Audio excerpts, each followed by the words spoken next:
Bienvenidos a un nuevo curso de Sergi Code. ¿Estás listo? Bienvenidos a un nuevo curso en mi canal, sí, Lógica de Programación por Sergi Code. Estoy muy feliz de ofrecerles este curso completo totalmente gratis acá en mi canal, en el cual vamos a estar hablando de un montón de cosas, ya que la lógica de programación es la base para cualquier lenguaje. Nos ayudará a tomar un problema de la vida real, abstraerlo y hacer una secuencia de pasos que luego lo escribiremos en código para darle una solución a la empresa, el cliente o nosotros mismos. Lo importante acá es poder lograr llevar cosas de la vida cotidiana o problemáticas de una empresa importante a un nivel de abstracción que luego lo podamos procesar en una secuencia de pasos. Vamos a ver cómo resolver problemas, qué es un algoritmo, qué es un patrón. Vamos a ver todas las bases, ¿sí?, que tienen en común todos los lenguajes de programación y cómo esas bases, ¿sí?, se van a replicar sin importar cuál camino sigamos. Si vamos a hacer frontenders, backenders, siempre hay una base que se va a repetir. Entonces, este curso te va a permitir tener esa base que es tan importante, poder pensar como programador para luego escribir las líneas de código. Entonces, primero pensar y luego escribir. Buenísimo, ¿no? Pero antes de comenzar con el curso, hay algo que quiero comentarte. Cuando uno aprende algo nuevo, le genera mucho placer, pero más si tenemos las herramientas adecuadas. Por eso hoy quiero compartir algo con vos. Brilliant es la plataforma donde aprendes haciendo, con miles de lecciones interactivas en matemáticas, análisis de datos, programación e inteligencia artificial. Lo que más me gusta de Brilliant es cómo te enseña desde los primeros principios, construyendo una comprensión sólida desde cero. Cada lección está llena de ejercicios prácticos que te permiten jugar con los conceptos, lo que lo hace mucho más efectivo que solo mirar videos. Además, todo el contenido es creado por un equipo galardonado de profesores y profesionales de lugares como MIT, Caltech y Google. Ahora, si te interesa algo específico, como por ejemplo cómo funcionan las inteligencias artificiales detrás de los modelos de lenguaje más avanzados, Brilliant tiene un curso increíble llamado Cómo trabajan los LLM, el cual es un taller inmersivo de inteligencia artificial donde no solo aprendes la teoría, sino que también experimentas de primera mano cómo esos modelos construyen vocabulario, eligen su próxima palabra y mucho más. Si querés probar todo lo que ofrece Brilliant de forma gratuita durante los próximos 30 días, entra a brilliant.org/SergiCode o hace clic en el enlace de la descripción. Y si decidís quedarte, obtendrás un 20% de descuento en la suscripción anual Premium. Y ahora sí, vamos con el contenido del curso.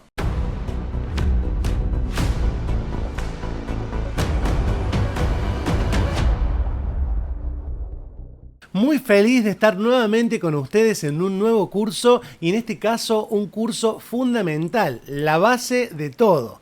Un curso completo sobre lógica de programación, el cual le va a dar las herramientas suficientes para poder programar en cualquier lenguaje y entender cómo solucionar los problemas.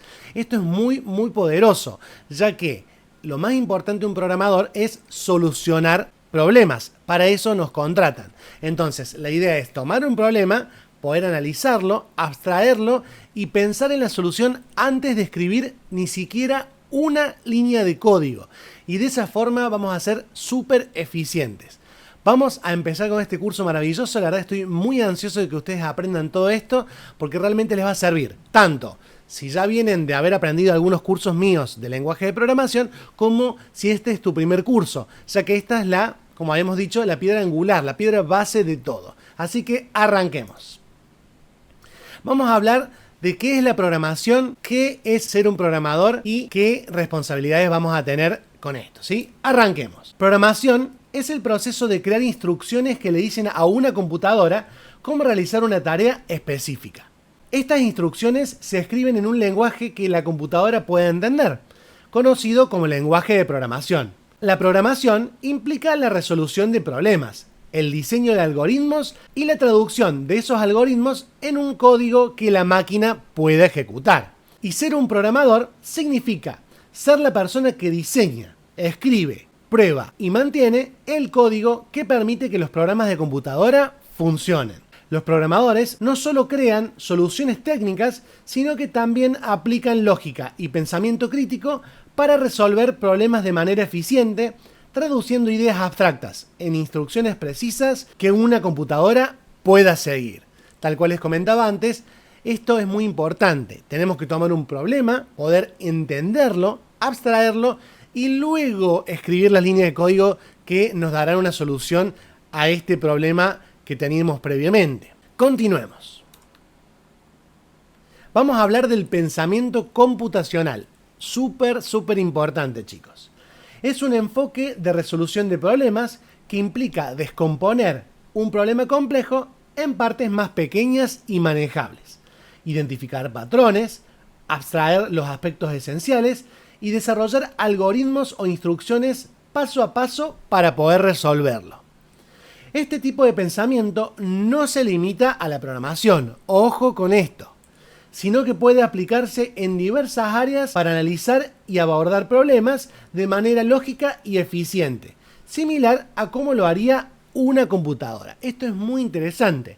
Si bien nosotros como programadores tenemos que tener obligatoriamente el pensamiento computacional, ustedes también lo pueden utilizar día a día para ser más eficientes, ya que es una forma muy organizada de poder pensar y justamente hacer un análisis y un procedimiento para poder solucionar este problema que teníamos. Vamos a ver los ítems más importantes del pensamiento computacional: descomposición de problemas, identificación de patrones, enfoque de lo esencial, o sea, la abstracción, desarrollo de algoritmos, ¿sí? Que es una serie ordenada de pasos, igual ya lo vamos a ver un poquito más en profundidad, análisis y mejora de soluciones, o sea, una evaluación constante de estas soluciones que ofrecemos para que realmente sean eficientes.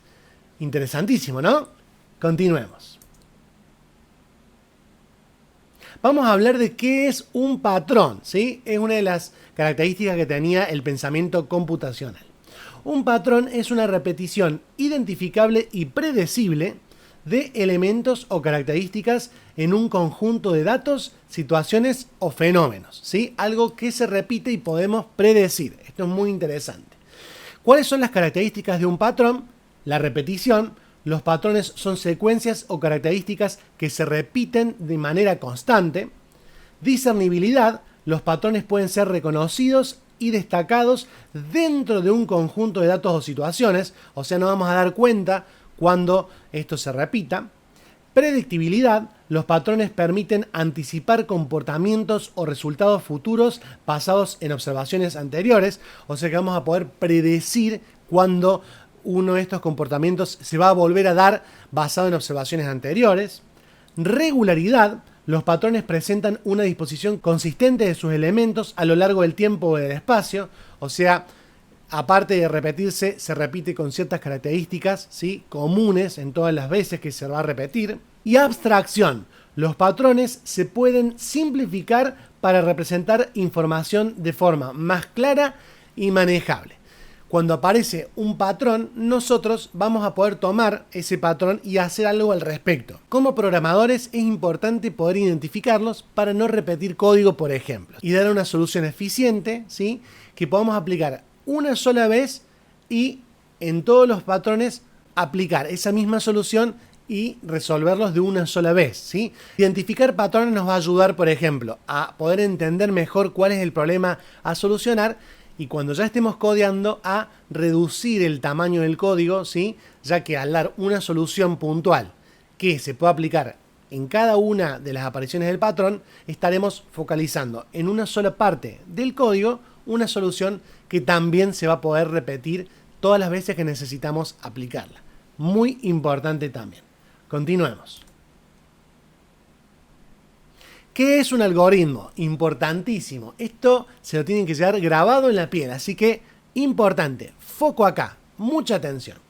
Un algoritmo es un conjunto de instrucciones precisas y ordenadas que se siguen para realizar una tarea específica o resolver un problema.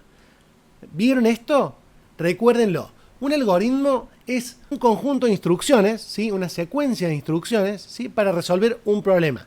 Grabado en la mente es fácil, es fácil. Uno piensa que el algoritmo es algo dificilísimo, dificilísimo algoritmo, ¿qué será? Algo que pasa en Instagram, algo que pasa en computadoras gigantes, algo que nos persigue para ofrecernos publicidad. No. Un algoritmo es una serie de instrucciones para lograr un objetivo o solucionar un problema, ¿sí?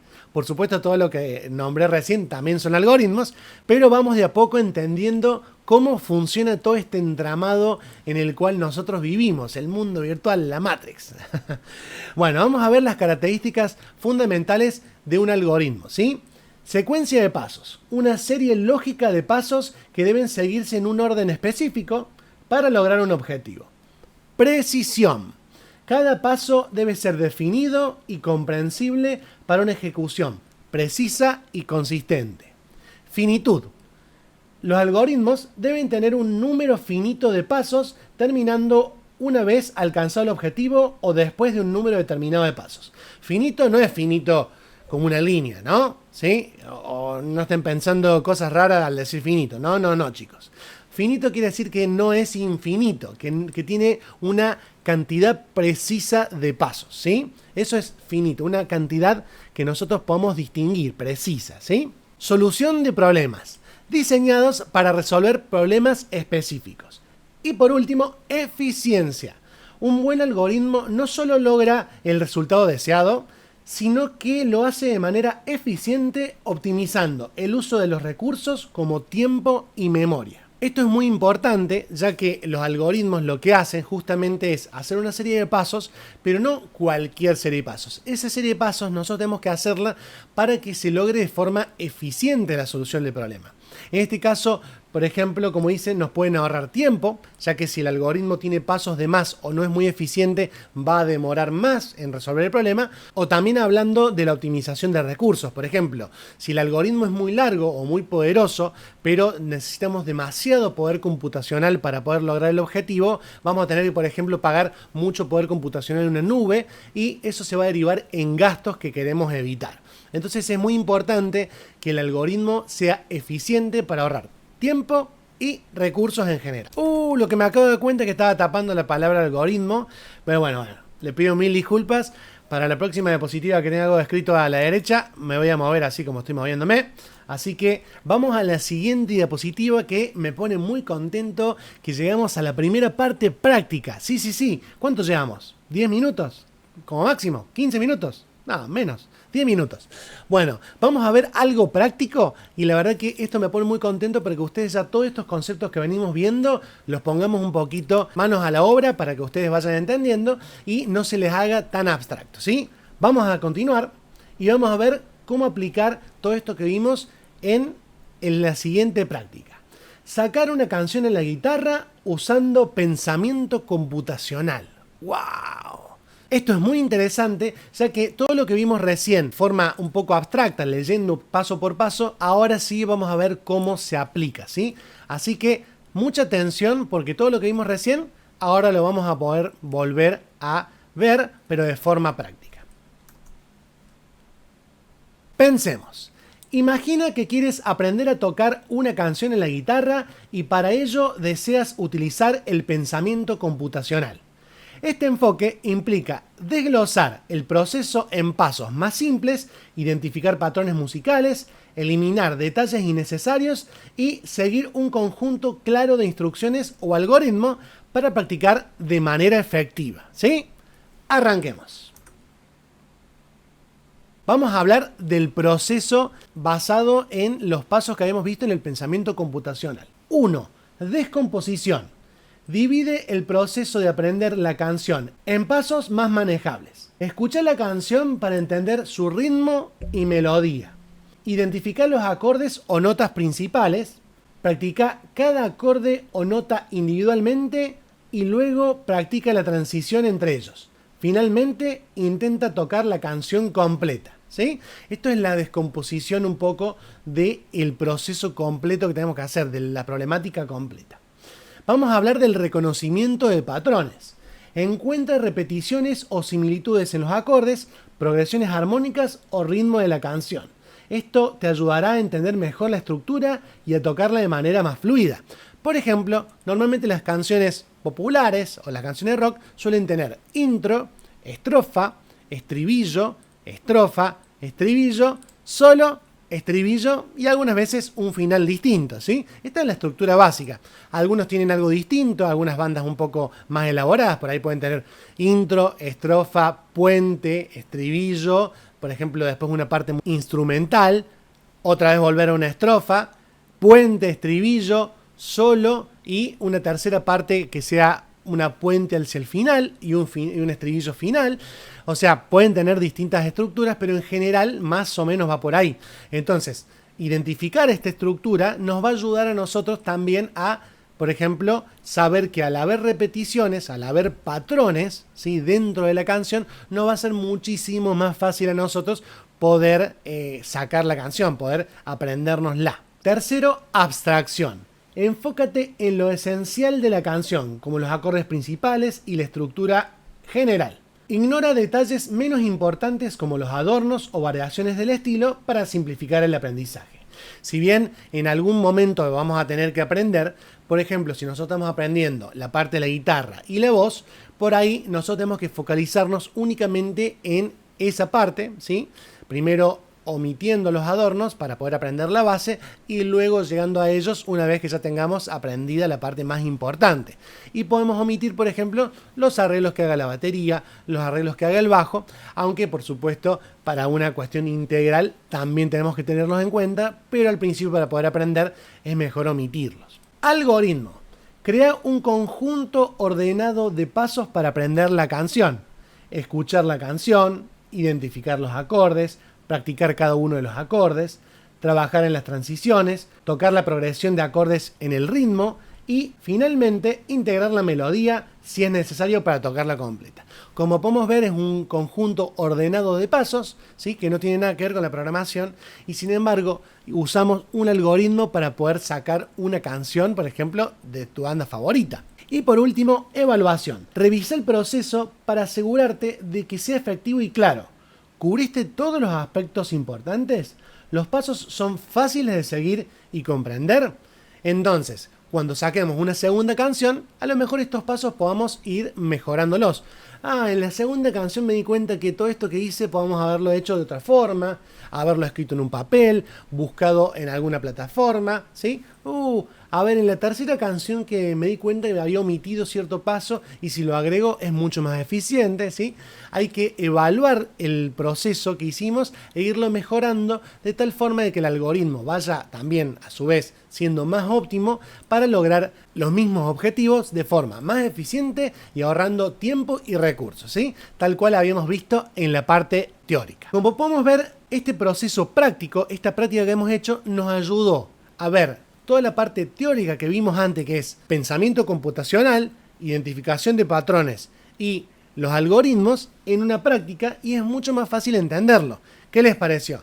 Si bien no hicimos código, o sea, no hicimos una práctica en código, sí vimos en una práctica real cómo es sacar una canción en la guitarra, todo lo teórico que vimos antes. ¿Les ayudó a entender? ¿Les ayudó a memorizar los pasos? De todas formas, no se preocupen que todo esto yo lo voy a guardar en un repositorio en la plataforma GitHub y lo voy a dejar en la descripción y en el primer comentario de este video. Entonces, estas diapositivas que van a estar en imagen, PDF y también versión de PowerPoint, las voy a dejar en un repositorio en la descripción y en el primer comentario para que ustedes se lo puedan bajar y si ustedes en algún momento se pierden al hacer algún proceso, por ejemplo, además de sacar una canción, quieren hacer algún otro tipo de proceso, tengan para poder leerlo y acompañarse justamente en sus objetivos, ¿sí? Que esto ya les quede como un manualcito. ¿Les parece? Continuemos.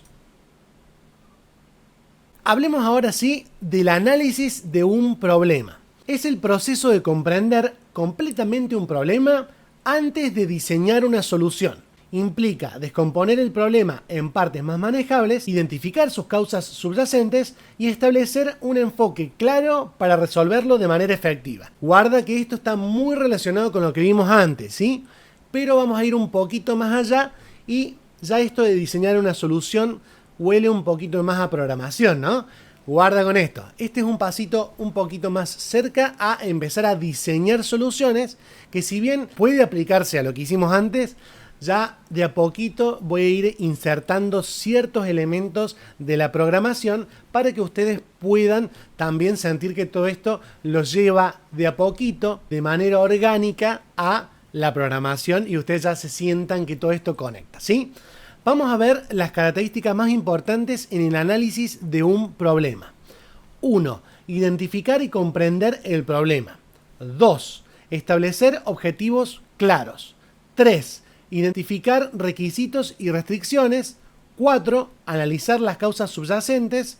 5. Explorar soluciones alternativas. Y 6. Establecer criterios de éxito. ¿Qué significa todo esto? Vamos a verlo en la siguiente diapositiva que explico uno por uno. Y ahora sí vamos a ver punto por punto qué significan estos ítems, ¿sí?, del análisis de un problema.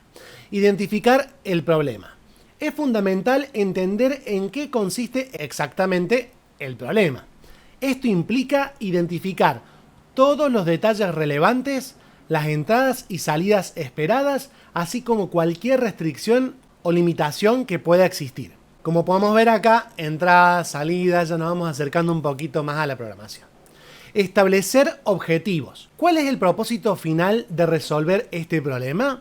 Definir claramente los objetivos ayuda a mantener el enfoque y a diseñar una solución efectiva que cumpla con las expectativas. Requisitos y restricciones. Es importante tener en cuenta las necesidades y expectativas de los usuarios o stakeholders involucrados en el problema. ¿Qué funciones o características son esenciales para ellos? Si bien nosotros podemos ver una problemática y que se nos ocurran 1.000.000 de soluciones, muchas de estas soluciones tienen que estar diseñadas específicamente para lo que el usuario necesite, ¿sí? O para lo que el usuario pueda, por ejemplo, pagar, porque si tiene, por ejemplo, un dinero acotado, no podemos diseñarle una solución de 6 meses. A lo mejor la persona lo necesita para antes y necesita una solución puntual en la cual no le interesa el diseño. Por ejemplo, si nosotros tenemos una aplicación que funciona y soluciona por consola y eso es suficiente, o agarra un Excel y le devuelve otro Excel y eso es suficiente, va a estar más que bien. Entonces, no siempre todas las soluciones, aunque realmente solucionen el problema finalmente, son efectivas para todos los usuarios o para todos los problemas. A veces hay que escuchar al usuario y hacer una solución a medida para lo que necesite ese usuario o empresa o quien nos contrate para dar la solución a este problema. Recuerden que un programador es aquel encargado de diseñar una solución a una problemática, ¿sí? Eso es lo que nosotros hacemos como programadores. Lo de codear, ¿sí?, es parte de eso, pero nosotros tenemos que saber solucionar problemas. Y esa solución tiene que ser muchas veces a medida de lo que el usuario, ¿sí?, o el consumidor final está necesitando. Continuemos. Causas subyacentes. En ocasiones, un problema puede ser solo un síntoma de una causa subyacente más profunda. Identificar y abordar esta causa raíz es fundamental para evitar que el problema resurja en el futuro. Clave. Algunas veces nos podemos concentrar en dar una solución, cuando en realidad eso es consecuencia de otro problema. Y si solucionamos el problema raíz, automáticamente en cadena se solucionan el resto de los problemas. Es muy importante poder identificarlo y sugerir soluciones eficientes para todo el esquema del problema. Si el problema lo podemos solucionar en otra etapa o en otro lugar del esquema, ¿sí?, de producción, por ejemplo, de una empresa, es importante poder sugerir una serie de pasos que solucionen el problema raíz de tal forma de evitar, por supuesto, tiempos y costos innecesarios para la persona que nos contrate, la empresa que nos contrate, etcétera, etcétera, etcétera. Soluciones alternativas. Antes de comprometerse con una solución específica, es útil considerar diferentes enfoques y evaluar sus ventajas y desventajas. Esto puede ayudar a encontrar la mejor manera de abordar el problema. Por supuesto, si nosotros vamos a ofrecer una solución que tiene sus demoras, sus costos, etcétera, tenemos que poder ofrecerle también a la persona que vaya a elegir esta solución alternativas viables con distintos enfoques, de tal forma de que a lo mejor, por ejemplo, si la persona está muy urgida o la empresa está muy urgida de solucionar algo de una semana para la otra y luego puede seguir trabajando en esta solución, vamos a ofrecer una primera etapa como solución alternativa que dé una solución, ¿sí?, inmediata al problema, y luego podemos diseñar una solución más compleja, ¿sí?, que dé una mejor experiencia de usuario que en primera instancia a lo mejor omitimos para que la empresa pueda salir de paso. Es muy interesante poder poder analizar todas estas soluciones alternativas y ofrecerlas para que finalmente el que tenga la decisión sea el que nos contrata o el usuario final, el cual va a usar la aplicación que vayamos a hacer. Muy importante este último punto, criterios de éxito. Definir claramente lo que constituirá una solución exitosa es crucial para evaluar el progreso y el rendimiento del programa una vez implementado. Estos criterios pueden incluir medidas de rendimiento, calidad, eficiencia, entre otras cosas. Esto es muy interesante y es muy importante que también la persona que nos contrate o la empresa que nos contrate lo tenga en cuenta. ¿Cuál es el criterio de éxito? Porque si cambian los objetivos o si los objetivos no están muy claros, a veces estamos persiguiendo una zanahoria por siempre, ¿no? Nosotros tenemos que establecer cuáles son los criterios de éxito y las metas y decir, llegamos a lo que habíamos acordado. Llegar a un punto de acuerdo y cuando se logre esa meta, a partir de ahí, por supuesto, se puede continuar mejorando el producto o no, pero es importante que esté muy clara cuáles son las metas, de tal forma de que la persona que está esperando nuestra aplicación y nosotros mismos sepamos que hayamos llegado hasta cierto punto y hayamos cumplido con la meta y hayamos tenido éxito en lo que nos propusimos al comienzo de esta aventura. Y tal cual hicimos con el ejemplo de la guitarra, ahora también vamos a ver otro ejemplo aplicando estos pasos para analizar un problema, ¿sí? Vamos a analizar un problema de la forma que vimos acá, con un ejemplo de tal forma que todo esto que vimos, que a lo mejor puede ser un poco abstracto, a ustedes se les quede pegado y entiendan de forma práctica. Siempre la práctica nos ayuda a bajar un poco a tierra todos estos conceptos abstractos, ¿sí? Vamos a por ello. En este ejemplo yo les voy a mostrar una empresa que tenga demoras con la paquetería, ¿sí? Vamos a ver entonces cómo ese problema, ¿sí?, lo dividimos en estos pasos que habíamos visto. Vamos con el paso 1, identificar el problema. Los retrasos en la entrega de paquetes están afectando la satisfacción del cliente y podrían estar generando pérdidas económicas para la empresa, ¿sí? Esta es la identificación del problema. No solamente están afectando a la satisfacción del cliente, sino que están haciendo que la empresa tenga pérdidas económicas, ¿sí? Está bien definido cuál es el problema, ¿sí? Paso 1, listo. Vamos con el siguiente. Establecer objetivos. El objetivo principal es reducir los retrasos en la entrega de paquetes a un nivel aceptable para mejorar la satisfacción del cliente y optimizar los costos operativos. Fíjense que este objetivo soluciona los dos problemas principales que habíamos identificado originalmente: la satisfacción del cliente y los costos, ¿sí?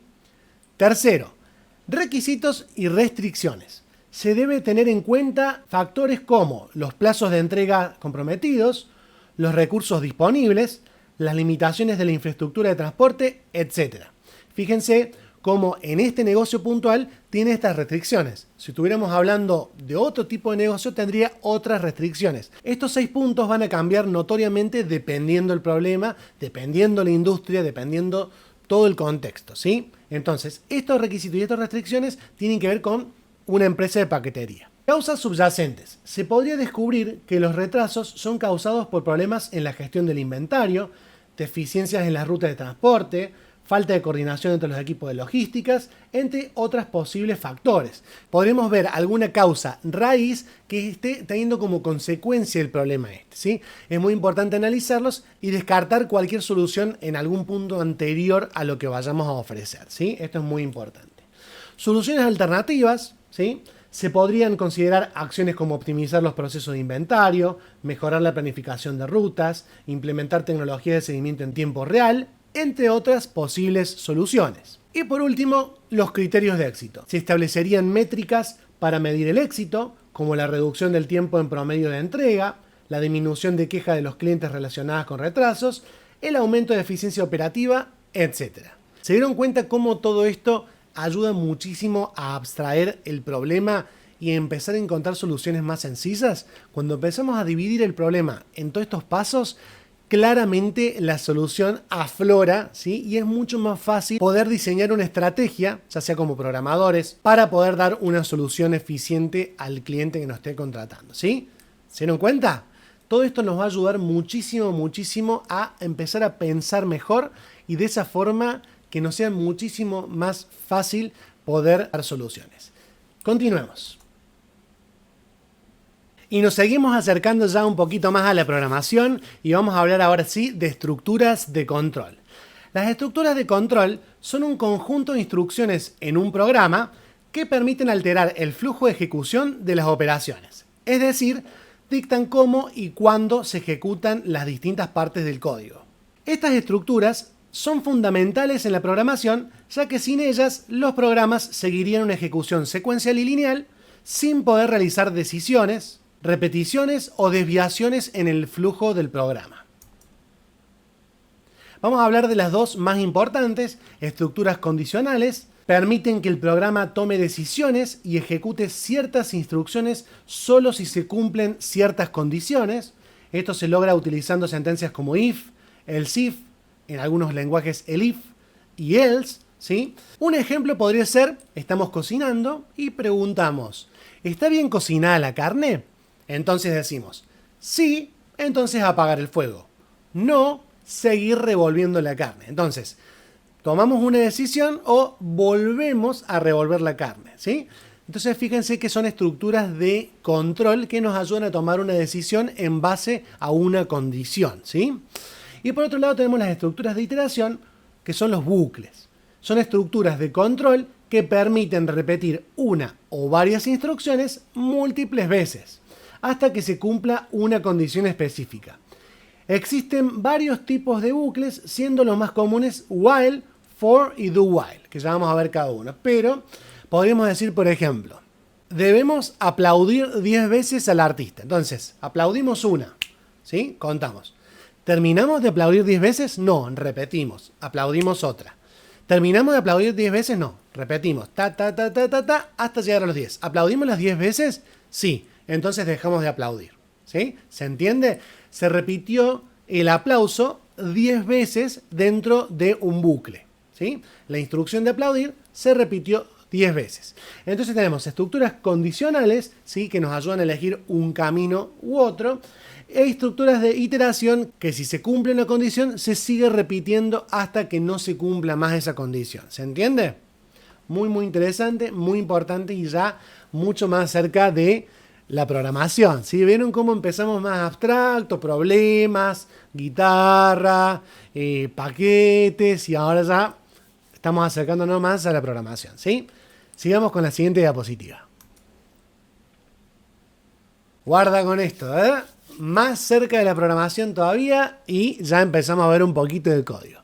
Vamos a ver estructuras condicionales y cómo se ven en 4 lenguajes muy populares de programación. Por ejemplo, en JavaScript podemos ver acá, ¿sí? Que en la parte de edad, ¿sí? Dice 20 y acá en la estructura if nos preguntamos, ¿la edad es menor a 13? Si cumple con esta condición, entonces imprimimos eres un niño. Si no es menor a 13, pero sí es menor a 18, entonces ponemos en la consola, si imprimimos, eres un adolescente. Si no cumple con ser menor de 13 ni con menor de 18, ponemos en la consola o imprimimos eres un adulto, ¿sí?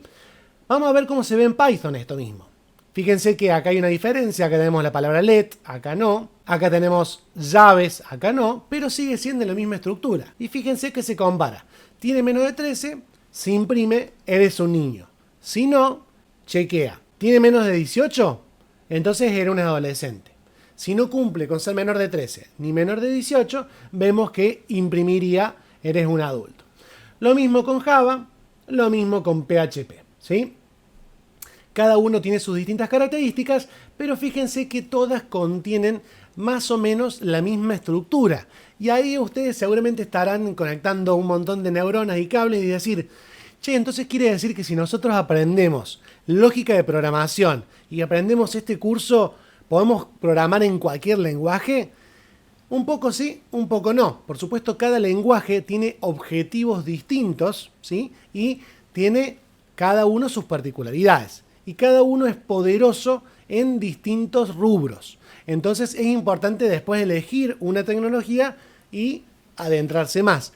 Pero sí, la respuesta es sí. Aprendiendo lógica de programación, vamos a saber programar en cualquier lenguaje. ¿Por qué?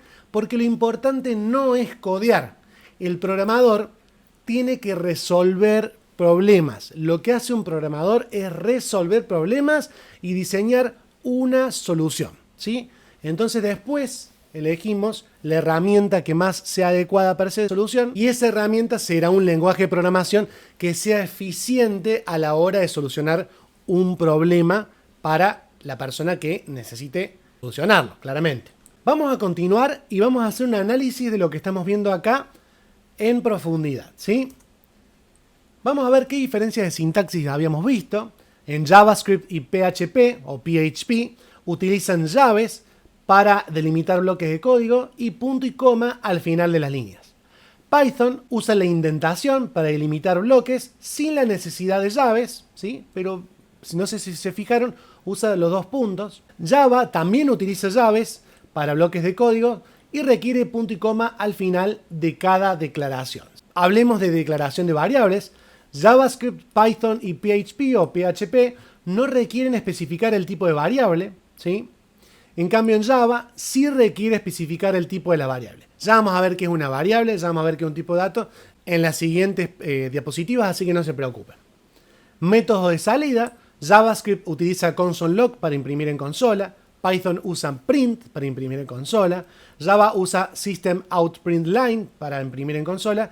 Y PHP usa echo, ¿sí? Fíjense que hay diferencias, sin embargo, todas pudieron hacer la misma acción, que es, según una edad, poder imprimir en consola si eres niño, adolescente o adulto, ¿sí? Pero fíjense que lo más importante fue entender cómo es una estructura de control y después la aplicamos en los lenguajes. Primero el problema, diseñamos la solución, entendemos la lógica de programación, en este caso las estructuras de control, la estructura de iteración, y luego codeamos, ¿sí? El hecho de escribir código va al último. Ya tenemos que saber qué vamos a codear. Continuemos. Vamos a ver estructuras de iteración. Vemos que en JavaScript tenemos un bucle for y tiene esta estructura, ¿sí? Y adentro de las llaves hace un console.log. Fíjense que en Python usa los dos puntos y la indentación, ¿sí? Acá en Java está dentro de una clase porque obviamente está dentro de un paradigma orientado a objetos, que eso es un poquito más complicado, lo vamos a ver más adelante, no se preocupen, pero por eso tiene esta estructura con una clase, ¿sí? Pero en el fondo, por dentro, fíjense que es muy parecido a lo que hace JavaScript, ¿sí? Fíjense. Imprime dentro de una estructura muy similar. Y fíjense que PHP también, ¿sí? En todos los casos, lo que está haciendo es imprimir 5 veces el índice, ¿sí? Que empieza en 1, entonces primero será 1, 2, 3, 4, 5, ¿sí? En todos los casos va a ser exactamente lo mismo, imprimir del 1 al 5, ¿sí? Por supuesto, si ustedes no saben ningún lenguaje de programación, no van a entender esto, no se preocupen. Esto es a lo mejor un poco para que se vayan interiorizando. Si es el primer video que ves, no te preocupes. Después yo tengo un curso de cada uno de estos, salvo de PHP que todavía no lo lancé, pero tengo un curso de JavaScript, tengo un curso de Java y tengo un curso de Python para que vos puedas entender cada una de estas cosas. Si te mareaste, no te preocupes. Todo esto lo podés ver en el curso correspondiente. Y en cambio, si ya venís de algún lenguaje de programación, esto es muy interesante para ver cómo en otros lenguajes es más o menos lo mismo. Si entendemos el concepto, después vamos a entender cómo hacerlo en cada lenguaje, ¿sí? Vamos a ver un poquito el análisis de lo que acabamos de ver. JavaScript y PHP utilizan la sintaxis for, inicialización, condición, incremento y punto y coma para separar las partes del bucle. Python utiliza la función range, start, stop, para generar una secuencia de números, y el bucle for itera directamente sobre los números. Y por último, Java utiliza una sintaxis similar a JavaScript y PHP con int para declarar el tipo de la variable de control y system.out.println para imprimir, ¿sí? Vamos a ver que también hay declaración de variables y método de salida es muy parecido a lo que habíamos visto antes, pero como ahora en las próximas diapositivas vamos a ver declaración de variables y el tema de los tipos de datos, vamos a dejar esto acá y vamos a continuar, ¿sí? Hablemos entonces ahora sí, variables, tipos de datos y operaciones, que tiene mucho que ver con lo que vimos recién, ¿sí? Por eso no quería meterme tanto en profundidad porque vamos a ir viendo los elementos uno por uno. Pero ¿por qué lo vimos antes? Es porque la programación está toda entramada, es muy difícil aislar los conceptos, todo está entramado, entonces un poquito le spoileé, ¿sí? Pero no se preocupen, ahora lo vamos a entender más en profundidad. Variables son contenedores que almacenan datos que pueden cambiar a lo largo del programa. Se declaran, se les asignan valores y se utilizan para realizar operaciones. Tipos de datos definen la naturaleza de los valores que pueden ser manipulados en un programa. Los tipos de datos más comunes son enteros, ¿sí? Que son números, decimales, que también son números pero con coma, cadenas de texto, también conocidas como strings, y booleanos, ¿sí? Hay más, dependiendo del lenguaje de programación, pero estos son los más básicos. Y por último hablemos de operaciones. Permiten manipular y comparar los datos almacenados en variables para producir nuevos valores, tomar decisiones y controlar el flujo del programa. Y ahora sí nos vamos a concentrar un poquito más en el detalle. Vemos acá variables y tipo de datos. Vamos a ver que en JavaScript, por ejemplo, se utiliza la palabra let, aunque también está const y var. Var hoy en día se pide no utilizarla, pero se puede utilizar const y let dependiendo de qué vayamos a hacer. Por supuesto no voy a entrar en ese detalle ahora, pero fíjense que se usa una palabra reservada antes del nombre de la variable y al último, después del igual, que es el operador de asignación, se pone el valor que se va a utilizar. Utilizar punto y coma o no en JavaScript no es obligatorio y muchos dicen que es una buena práctica no utilizarlo. Fíjense que a diferencia de Java, que es obligatorio, ¿sí? Entonces vemos que en JavaScript vamos poniendo la palabra let, el nombre de la variable y después asignamos el valor. Entero, flotante, texto, booleano, ¿sí? Y después hacemos la impresión.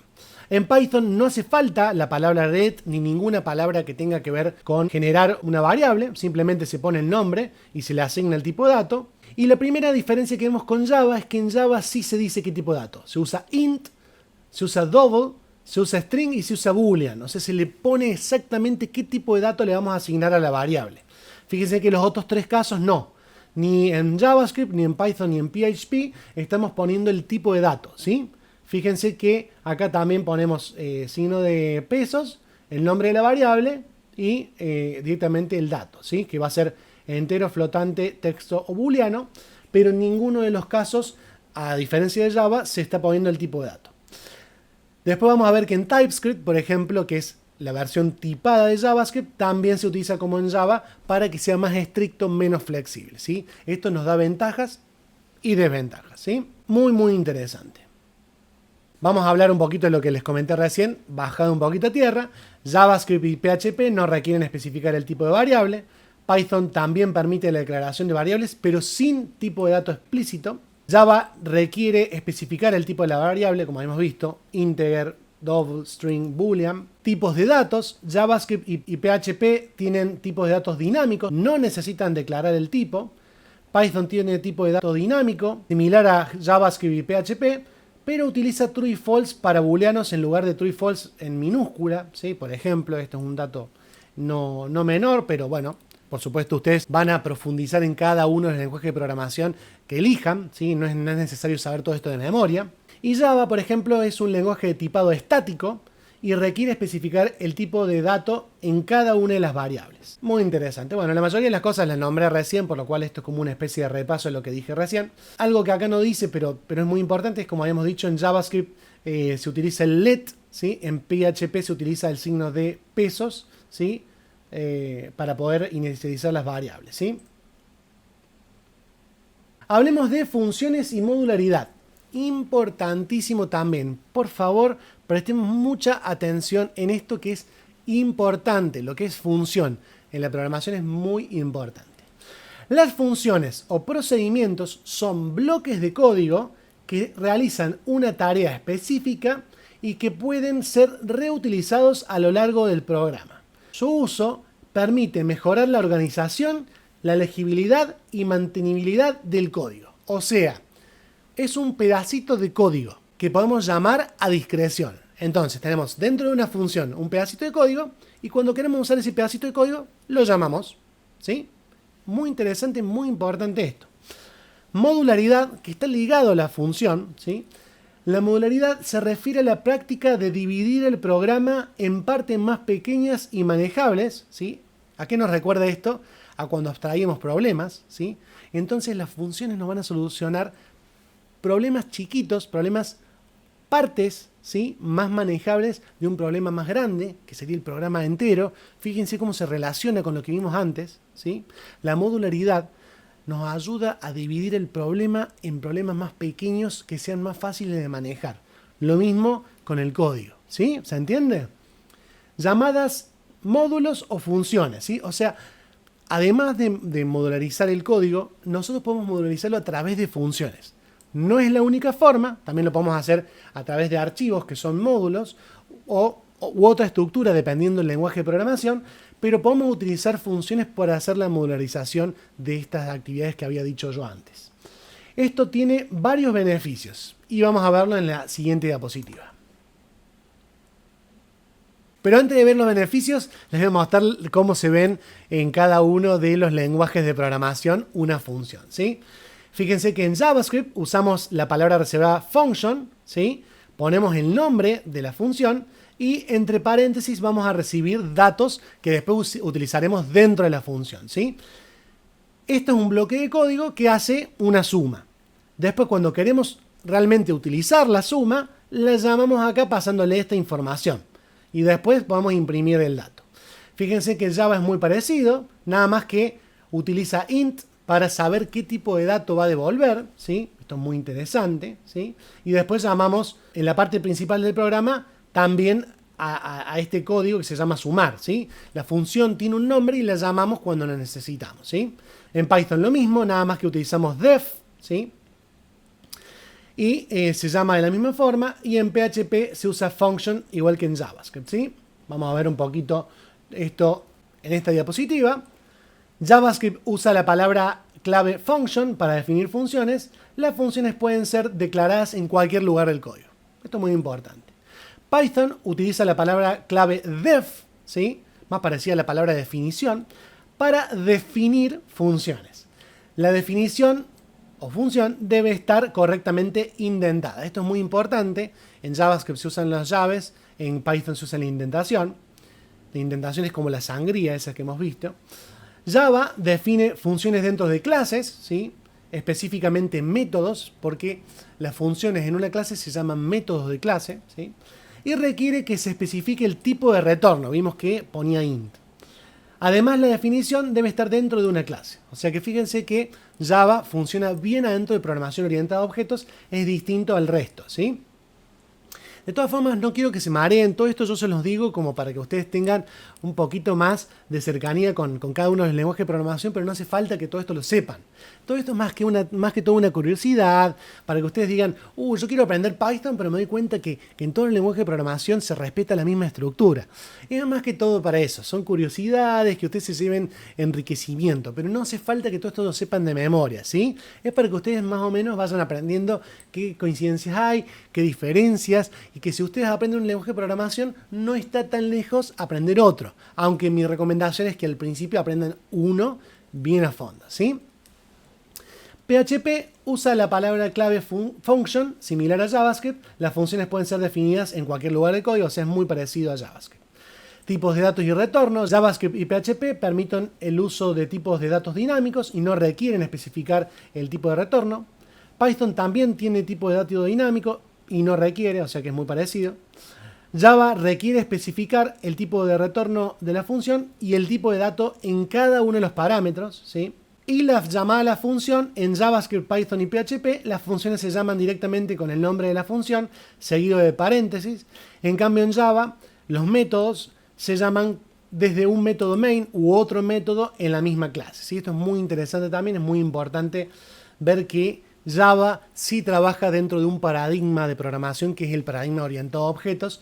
En cambio, los otros tres pueden ser más funcionales, ¿sí? Pero bueno, por supuesto, lo que son paradigmas de programación es un concepto mucho más avanzado y se verá en el futuro, ¿sí? Vamos a hablar de estructuras de datos. La estructura de datos en programación es una manera organizada y eficiente de almacenar, manipular y acceder a datos en una computadora. Las estructuras de datos permiten que los programas manejen grandes cantidades de información de manera eficiente y efectiva, facilitando operaciones como búsqueda, inserción, eliminación y modificación de datos. Si ustedes han visto alguno de los cursos que hice antes, seguramente sabrán lo que es un array y que son múltiples datos que pueden ser almacenados en una sola variable, etcétera, etcétera, etcétera. Vamos a hablar un poquito de cada uno de estos. Si ustedes no conocen, ahora se van a enterar. Si ustedes ya conocen algo, van a ver que hay distintos tipos de estructuras de datos, algunas disponibles en todos los lenguajes, otras no, ¿sí? Así que vamos a ir un poquito con esto. Vamos a hablar primero de los más conocidos, que son los arreglos o los arrays, que son una colección de elementos del mismo tipo almacenados en ubicaciones de memoria contiguas. Permiten acceso rápido por índice. Fíjense que esta definición indica que tiene que ser del mismo tipo, cosa que, por ejemplo, en las listas de Python no se respeta y en JavaScript, por ejemplo, tampoco. O sea, también depende esto de qué lenguaje de programación estemos manejando. Pueden llegar a ser que haya ciertas variantes sobre esto, pero para poder entenderlo de manera general va a estar bien. Por ejemplo, en Java la cantidad de elementos es una e inmutable, y en el caso, por ejemplo, de JavaScript podemos ir agregando sin ningún tipo de problema. Entonces puede haber ciertas variantes, no se preocupen, eso cada vez que veamos un video del lenguaje en particular yo explicaré cuáles son las características que toma en ese lenguaje. Pero por ahora, para poder entender conceptualmente estructura de datos, vamos con la información base, ¿sí? Vamos a hablar de listas enlazadas o las linked lists. Una serie de nodos donde cada nodo contiene un dato y una referencia al siguiente nodo en la secuencia. Esto es muy interesante, o sea que cada nodo, ¿sí?, está linkeado al siguiente y por eso mantienen cierto orden, y esto nos va a permitir cierta manipulación de los datos más eficientes que otras, ¿sí? Ya vamos a ver que cada tipo de estructura de datos es más eficiente en una cosa que en otra, ¿sí? Hablemos de las pilas, que son las famosas stacks. Colección de elementos que sigue el principio LIFO, o sea, el último que entra, el primero que sale. Las colas, o sea, las queues, colección de elementos que siguen el principio FIFO, o sea, el primero que entra es el primero que sale. Fíjense que en ambos casos hay una entrada y salida de datos, pero el comportamiento es inverso, o sea, el contrario. Árboles o trees, estructura jerárquica donde cada nodo tiene un valor y referencia a uno o más nodos hijos. Uno muy común de esto es el árbol binario, ¿no?, que va saliendo así de dos, ¿sí? Es muy conocido y sirve para muchas cosas. Ahora no vamos a entrar mucho en profundidad, pero realmente es muy interesante. Los grafos, conjunto de nodos conectados por aristas o edges, útil para representar relaciones complejas entre datos. Muchos habrán escuchado de grafos cuando hay muchas conexiones diversas entre distintos datos. Bueno, básicamente cada uno de estos datos o cada una de estas partículas que hay es un nodo, ¿sí?, y se conecta vía relación, ¿sí? Y las hash tables, estructura que almacena pares clave-valor, permitiendo un acceso rápido a los datos a través de una función hash. Esto, por ejemplo, en JavaScript, si ustedes ya conocen, es muy parecido a lo que es un objeto, ya que tiene su clave-valor, o en Python al diccionario, que tiene su clave-valor, etcétera, etcétera, etcétera. Por ejemplo, en Java, muchos de estos son colecciones, ¿sí? O sea, cada lenguaje de programación maneja esta estructura de datos dependiendo de la estructura del lenguaje de programación en sí misma, ¿sí? Esto es muy interesante. Vamos a ver algunos ejemplos en código. Recuerden que esto no es para que ustedes se lo aprendan de memoria, no es para que estén, en JavaScript, no se preocupen. Esto yo lo muestro justamente para que ustedes se diviertan en este curso y vean las diferencias. Digan, mirá, yo estudié esto, no me di cuenta que esto era distinto. Es más que todo para que ustedes se les avive esa chispa de tener ganas de, yo quiero aprender esto, quiero aprender lo otro. Pero no se confundan, no se sientan mareados, no se sientan abrumados con la cantidad de información. Estos ejemplos que muestro de distintos códigos es simplemente para que ustedes entiendan que hay mucha relación entre todos los lenguajes de programación y los une, ¿sí?, la forma de pensamiento de un programador, ya que en el fondo todas comparten muchísimo estructuras a alto nivel, ¿sí?, estructuras a alto nivel, o sea, parecidos al lenguaje humano, que luego se transpilan en lenguaje máquina, ¿sí? Bien, vamos a hablar un poquito de arreglos listas en JavaScript, Java, Python y PHP. En JavaScript podemos ver que también se utiliza la palabra let para poder hacer la definición de la variable. En este caso se llama array, la variable, y vemos que es un array de numbers, o de números, del 1 al 5, ¿sí? Y hacemos un console log, que es básicamente para imprimir, fíjense, usando los corchetes 0 y 1 para poder encontrar el índice, o sea, la ubicación. La ubicación 0 es la primera, ¿sí? Esto es muy gracioso, hay muchos chistes acerca de esto, porque, bueno, básicamente los programadores empezamos a contar desde 0. 0, 1, 2, 3, no empezamos desde el 1. Así que, bueno, siempre que entremos por índice en un array, la primera ubicación va a ser el 0, ¿sí? Vamos a ver que en Python, por ejemplo, no hace falta la palabra let, directamente se pone array, y es del 1 al 5 también, es equivalente y se hace print en vez de console log, pero es muy similar. En Java está todo dentro de una clase, ¿sí? Y dentro del main, que vendría a ser el programa principal, y ahí adentro, fíjense que tenemos que poner el tipo de dato que va a tener el array, entonces ponemos que es un array que tiene enteros, ¿sí? Dentro, y fíjense que acá no se usan corchetes, sino que se usan llaves, pero también funciona con corchetes para poder usar la ubicación, y también se empieza a contar desde 0. Y en PHP se usa únicamente el símbolo dólar o símbolo pesos, y es muy similar, ¿sí? Fíjense que en PHP se usa la barra N para hacer el salto de línea, y los otros, el salto de línea se hace directamente por la misma estructura que estamos haciendo, ¿sí? Muy interesante. Vamos a ver qué diferencias había, aunque muchas veces ya se está repitiendo lo que venimos viendo.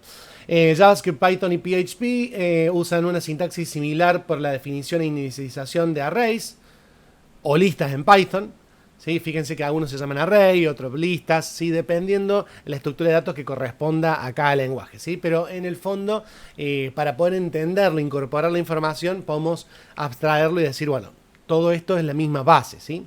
En cambio, Java requiere una especificación de tipo de datos, esto se lo había comentado, por ejemplo, un array de integers o de enteros, y tienen un tamaño fijo. ¿Se acuerdan que yo les había dicho? Acá tienen en Java un tamaño fijo, en cambio en JavaScript el tamaño puede variar, y en las listas en Python también. Accesos a elementos, fíjense que todas tienen la sintaxis de los corchetes para poder ingresar a través de los índices, ¿sí? Bueno, los recorridos se hacen a través de los bucles for, ¿sí? En este caso el ejemplo que vimos no estaba, pero lo podemos utilizar así. Y la manipulación, fíjense que hay métodos como push, append, array pop, etcétera, etcétera, etcétera, para poder manipularlo, ¿sí? Esto es un poquito para que ustedes se adentren y sientan de que ya están aprendiendo un poquito de programación, pero no los quiero confundir. Lo importante de este curso es la lógica de programación, que vayan entendiendo los conceptos generales para que cuando entren a uno de los cursos míos puedan entender desde la base de qué estamos hablando, ¿sí? De todas formas, quédense tranquilos que toda esta información que estoy poniendo acá va a estar en mi repositorio, ¿sí? Y lo voy a dejar en la descripción y en el primer comentario para que se puedan bajar las diapositivas, leerlas tranquilos y etcétera, ¿sí? Esto no hay que aprendérselo de memoria, como les decía. Hay muchas de estas diapositivas que son ejemplos para que ustedes se diviertan. Lo importante es que ustedes entiendan la lógica de programación y entiendan los conceptos principales, y eso sí, apréndanselos. Estructuras de datos, patrones, algoritmos, etcétera, ¿sí? Ahora, cada ejemplo y cada diferencia en cada uno de los lenguajes de programación simplemente es una cuestión más para que incorporen los conceptos. Pero no se preocupen, no hagan foco ahí. Vamos a hablar de un tema interesantísimo. Por supuesto, entrar en esto, podremos hacer un video entero solamente de paradigmas de programación, ¿sí? Me voy a correr primero y principal para no tapar las líneas de texto. Ya aprendí. Y acá vamos a hablar un poquito, y me voy a robar, ¿sí?, una diapositiva que hice en Java, ¿sí?, hablando un poquito del paradigma de programación orientada a objetos para poder explicar un poquito más. Vamos a arrancar de a poquito. Paradigmas de programación. Un paradigma de programación es un enfoque o estilo particular de programación que guía y estructura el desarrollo del software.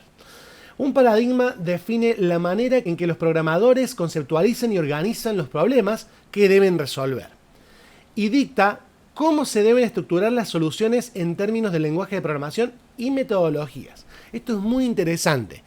Muchos lenguajes de programación son multiparadigmas, como JavaScript o Python, y otros no tanto, como por ejemplo Java, que es más estricto en programación orientada a objetos. Cada paradigma tienen sus reglas estrictas para que nosotros las cumplamos. Y muchos son justamente a través de cierto paradigma mejor para ciertas soluciones. Entonces, por ejemplo, usando Python podemos elegir el tipo de paradigma según el proyecto que vayamos a hacer. Entonces nos va a dar ciertas herramientas o ciertas formas de ser más eficientes dentro del programa que vayamos a hacer, ¿sí? Son estrategias. Programación imperativa, enfocada en ejecutar instrucciones secuenciales, ¿sí?, que modifican el estado del programa. Vamos a hablar ahora sí programación orientada a objetos, después vamos a hablar un poquito más de esto. Organiza el software en objetos que encapsulan datos y comportamientos. Uno de los ejemplos más comunes de un lenguaje orientado a objetos es, por ejemplo, Java, como hemos dicho. Programación funcional. Se basa en funciones puras, evitando el estado mutable y los efectos secundarios. Esto quiere decir, sí, que la división del código, la modularización, va a ser a través de funciones. Esto ya lo hemos hablado un poquito. Programación declarativa. El programador especifica qué se debe hacer, no cómo hacerlo. Por ejemplo, SQL. SQL, ¿qué hacemos? Sentencias. Hacemos esto, esto, esto, esto y esto. Y vamos haciéndolo bien de forma estricta. Es declarativa. Declaramos algo y se hace. Declaramos algo y se hace, ¿sí? Es distinta el tipo de programación. Cada uno de estos tiene muchísimo por detrás, está muy resumido, por supuesto, esto prácticamente no dice casi nada, pero para que ustedes sepan, hay lenguajes de programación que tienen predominantemente uno de estos o uno único, y otros son multiparadigmas como por ejemplo JavaScript y Python, ¿sí? Me voy a robar una diapositiva de la clase que di de Java. Si ya vieron Java, esta diapositiva la van a reconocer, para explicar un poquito más del paradigma de programación orientada a objetos, ¿sí? Fíjense que esto hasta dice Java y todo. Si me corro acá, ahí dice Java y todo. Así que lo voy a tapar para que no se nota que me lo robe de mi curso de Java. Y podemos ver que dice características de la programación orientada a objetos, aunque la mayoría de las veces ustedes la van a ver al revés, OOP, Object Oriented Programming, ¿sí? Así que este P o O lo pongo porque estamos hablando en español, pero en general lo van a ver al revés. Y tiene 4 características principales: abstracción, encapsulamiento, herencia y polimorfismo, ¿sí? No voy a entrar y no voy a hablar mucho de esto porque en este cursito que estamos haciendo, en este video, no quiero adentrarme en ninguno de los lenguajes de programación o en ninguno de los conceptos tan profundamente. La idea es plantar un montón de semillas y que ustedes después investiguen o simplemente sientan que ya tienen la base para poder iniciar después un camino.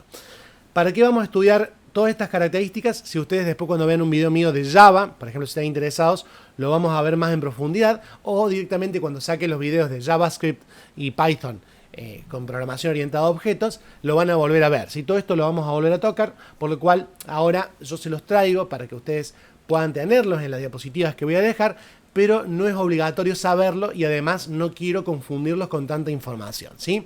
Sepan que estas son las características principales. Acá pueden leer un poquito de qué trata cada cosa y continuamos para no marearlos con el siguiente tema, que sí es parte de lo que es lógica de programación. Continuamos. Voy a correr para allá y vamos a hablar del pseudocódigo para poder empezar a practicar en este curso ya haciendo algunas líneas de algo, ¿sí? El pseudocódigo es una forma de escribir algoritmos utilizando un lenguaje informal y cercano al lenguaje humano, sin seguir la sintaxis específica de ningún lenguaje de programación en particular. Es una herramienta útil para planificar y diseñar soluciones antes de implementarlas en un código real. ¿Para qué nos va a servir esto? Primero y principal, para que sea agnóstico al lenguaje de programación. Después podemos elegir JavaScript, Python, ¿sí? Por supuesto, cada uno después vamos a necesitar saber las herramientas para poder aplicarlo, pero la solución, ¿sí?, va a estar antes. Y esto también es un ejercicio mental, poder entender qué solución hacer antes de hacer una línea de código ni siquiera. Es muy importante que ustedes puedan pensar y entender cuál es la solución antes de escribir. Ustedes no tienen que ser verborrágicos a la hora de escribir y como si fuera un juego, ¿no? Están jugando al Doom, ¿me entendés? Taca, taca, taca. No, tienen que pensar antes, estar quietitos así, tomándose un cafecito y decir, bueno, ¿cómo soluciono esto? A ver, me conviene hacer esto, esto y esto, y de esa forma yo voy a lograr tal cosa, ¿sí? Y recién ahí escriben. Esa es la forma. Yo veo que muchas veces uno está ansioso y codea y ve más o menos a ver si funciona y prueba y error, prueba y error, prueba y error. Justamente hay que evitar eso, ¿sí? Porque es muy frustrante probar y probar y probar y probar sin que funcione. Uno por ahí tiene que sentarse y decir, a ver, ¿cuál sería la mejor forma de llegar desde el punto A al punto B? Entonces, analizamos la serie de pasos, ¿sí? El algoritmo que hay que llegar, que hay que caminar justamente para llegar al final del camino, ¿sí? Vamos a hablar de las características del pseudocódigo. Lenguaje informal. Utiliza un lenguaje que es fácil de entender, parecido al lenguaje natural. Independiente de la sintaxis, no sigue las reglas de sintaxis de ningún lenguaje de programación específico. O sea, después cuando lo apliquemos en un lenguaje específico, tendremos que decorarlo con lo que corresponda al lenguaje determinado, ¿sí? Y muchas veces a lo mejor hay que tomar un camino un poquito más largo, pero el pseudocódigo nos ayuda a tener los pasos, ¿sí? Es muy cercano al algoritmo. Facilita la planificación, ayuda a diseñar y organizar el algoritmo antes de escribir el código, es lo que le comentaba antes. Accesible para todos, puede ser entendido tanto para programadores como por personas sin conocimientos técnicos. Esto es muy importante porque si estamos en una mesa haciendo brainstorming, ¿sí? Charlando de cómo solucionar problemas, puede ser que participen gente que no sean técnicos y nos den manos en la secuencia de pasos para poder solucionarlo. Muchas veces vamos a estar con gente especialista en algún negocio que nosotros no entendemos, por ejemplo en finanzas. Ustedes son los programadores y los encargados en hacer el diseño de una aplicación para finanzas y sin embargo no saben de finanzas, entonces se pueden juntar con contadores, gente que es experta en la bolsa y ellos explicarles cuáles son la serie de pasos a seguir y ustedes hacen el pseudocódigo y después piensan cómo traducirlo o transcribirlo en el código que finalmente va a ser lo que haga la aplicación, ¿entienden? Estructuras lógicas, emplea estructuras como condicionales, bucles y asignaciones de maneras simple y directa. Por eso también yo antes les expliqué qué eran las estructuras de flujo, también les expliqué cómo asignar todo esto porque quería llegar al pseudocódigo ya con todos estos conceptos bien claros, ¿sí? Enfoque en la lógica, se concentra en la lógica y secuencia de pasos más que en los detalles técnicos. Muy importante, cómo ir del punto A al punto B, ¿sí? Nos podemos juntar con un contador o con un financista o con un banquero y aplicar soluciones lógicas que después nosotros nos encargaremos como programadores, como técnicos, de aplicarlas en códigos. Vamos a ver algunos ejemplos ahora que me interesa que vean porque nos vamos acercando un poquito más a la parte práctica, que sé que ustedes ya están ansiosos, hoy quiero practicar con algo, así que ya llegamos y vamos a empezar a poner manos a la obra para practicar un poquito nosotros y usar un poquito la cabeza. Les voy a hacer poner pausa en el video para que practiquen y vuelvan al video y está buenísimo, ¿no? Bueno, vamos a continuar y ver un par de ejemplos. En este ejemplo lo que queremos hacer es saber cuál es el número máximo de una lista. Entonces vamos a definir una lista como una colección de números y ahí vamos a poner, por ejemplo, 1, 7, 15 números. Y no sabemos cuál es el mayor, cuál es el máximo. Entonces, definir máximo como el primer número en la lista, ¿sí? O sea, vamos a poner el máximo, ¿sí? El primer número en la lista, aunque no sabemos si es o no. Para cada número en la lista, hacer. Si el número es mayor que el máximo, o sea, nosotros ahora tenemos en el máximo el número de la primera lista. Por ejemplo, si tenemos 1, 2, 3, 4, 5, va a tomar el valor 1, ¿sí? Entonces, si el número que estamos recorriendo en la lista, ¿sí? Porque fíjense que dice para cada número en lista hacer. O sea, estamos haciendo un recorrido, ¿sí? Vamos a empezar por el primero. El primer número, que ya era el número nuestro, ¿es mayor que el máximo? No. Entonces, vamos con el segundo. 2 es mayor que 1, sí. Entonces, fíjense que número se asigna al máximo. Entonces, ahora el máximo es 2, ¿sí? Vamos con el tercero. 3 es mayor que 2, sí, sí, sí. Entonces, terminamos y hagamos de cuenta que el último es el más grande, 15. 15 es mayor que el anterior, sí. Entonces, 15 queda asignado a máximo. Se acabaron los números, entonces salimos de este bucle, ¿sí? Y imprimimos el número máximo. Fíjense que con este pseudocódigo, ¿sí? Pudimos resolver cuál era el número máximo que había en una lista de números, ¿sí? Por ahora si lo ven así, puede llegar a ser que les cueste un poquito, ¿sí? Entender cómo funciona, pero básicamente tenemos una lista de números, asignamos el máximo un número dentro de la lista, vamos a poner el primero, y después vamos recorriendo la lista y preguntándonos, el número que estamos recorriendo en este momento es mayor que el que tenemos asignado en la variable máximo. Si es mayor lo ponemos y en algún momento la variable máximo va a tener el número máximo y ahí se va a quedar, y entonces cuando termine de recorrer toda la lista imprimimos el número máximo es y va a ser el número máximo, ¿sí? Este claramente es un pseudocódigo de un algoritmo que busca el máximo en una lista de números, ¿sí? No se preocupen si esto les parece chino básico. Ya vamos a hacer un ejemplo entre nosotros, yo haciéndolo, escribiéndolo, y ahí van a entender más cómo surge todo esto. Esto por ahí lo ven escrito y dicen, ¿de dónde sale todo? No se preocupen, cuando hagamos un ejemplo nosotros a mano y vayamos línea por línea, se va a entender muchísimo mejor. Vamos al siguiente ejemplo. En este ejemplo vamos a tener un pseudocódigo en el cual vamos a poner un número entero y en este ejemplo lo que vamos a hacer, lo que queremos lograr es que todos los números desde el 0 hasta ese número se sumen. Por ejemplo, si elegimos 4, queremos que se sumen 0 más 1 más 2 más 3 más 4. ¿Sí? Este pseudocódigo va a solucionar esto. ¿Sí? Vamos a poner un número entero y va a sumar desde el 0 hasta el número que hayamos elegido uno por uno. ¿Sí? Entonces, iniciamos el programa, definimos n como un número entero, ¿sí? Si es que necesitara nuestro lenguaje de programación saber si es un número entero, si por ejemplo es JavaScript o Python, no hace falta poner que es un número entero, por ahí hay que igualarlo 0, por ejemplo. Y vamos a definir suma como 0, o sea, arranca en 0. Vamos a imprimir, introduce un número entero positivo y le pedimos que nos dé ese número, ¿sí? Entonces vamos a leer n, ¿sí? Que va a ser el número entero que nos va a dar la persona.